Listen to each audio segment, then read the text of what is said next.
Mshukuru sana rais wetu Mheshimiwa Dr. Samia Suluhu Hassan kwa kazi kubwa anazoendelea kuzifanya. Yaani unatoka asubuhi kushukuru jambo jingine, mchana unakutana na jambo jingine na jingine.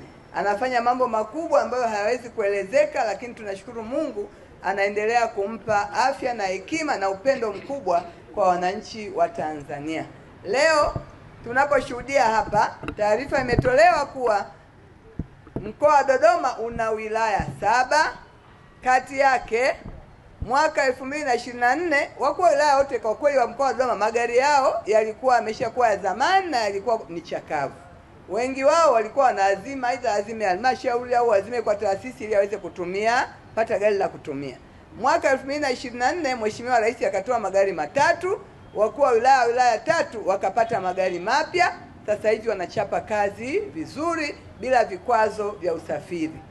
Mwaka 2025 ambayo ni leo tunashuhudia hapa magari tena matatu yakabidhiwa kwa waheshimiwa wakuu wa wilaya za mkoa wa Dodoma, ambapo wilaya 3 zinaenda kupata magari. Wilaya hizo ni Kongwa, wilaya hizo ni Chamwino na wilaya ya Bahi. Tutabaki na wilaya moja ya Dodoma jiji. Kazi hii si kazi ndogo sana. Mimi nakumbuka kuna wakati tulishawahi kuomba magari, lakini kwa sababu ni commitment inayohitaji fedha, ni commitment inayohitaji utashi, uangalie vipaumbele, useme sasa nipeleke gari, si jambo rahisi.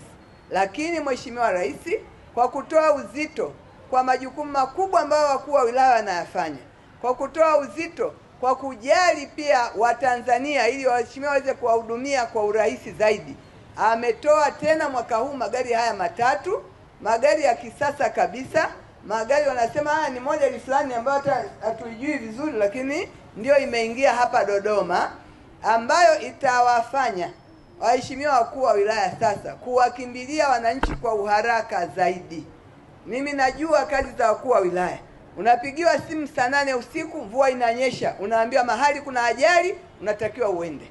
Unaambiwa mahali si kuna bonde limedondoka udongo, unatakiwa uende. Haijalishi asubuhi, mchana, ujioni wala usiku.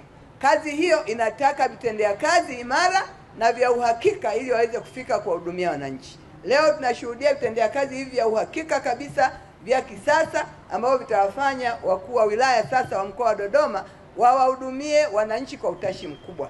Niendelee kutoa wito kwenu waheshimiwa wakuu wa wilaya. Mheshimiwa Rais ana matarajio makubwa kutoka kwenye kazi zetu tunazozifanya, ndio maana ameona sababu ya kutupa vyombo hivi vya kisasa vizuri ili tuwakimbilie wananchi kwa uharaka. Kwa hiyo fanyeni kazi hiyo kwa utashi mkubwa, kwa uadilifu mkubwa kama ambavyo mmekuwa mkifanya siku zote, ili Watanzania na wananchi hawa wa Dodoma waone manufaa ya vyombo hivi au vitendea kazi ambavyo tumepewa.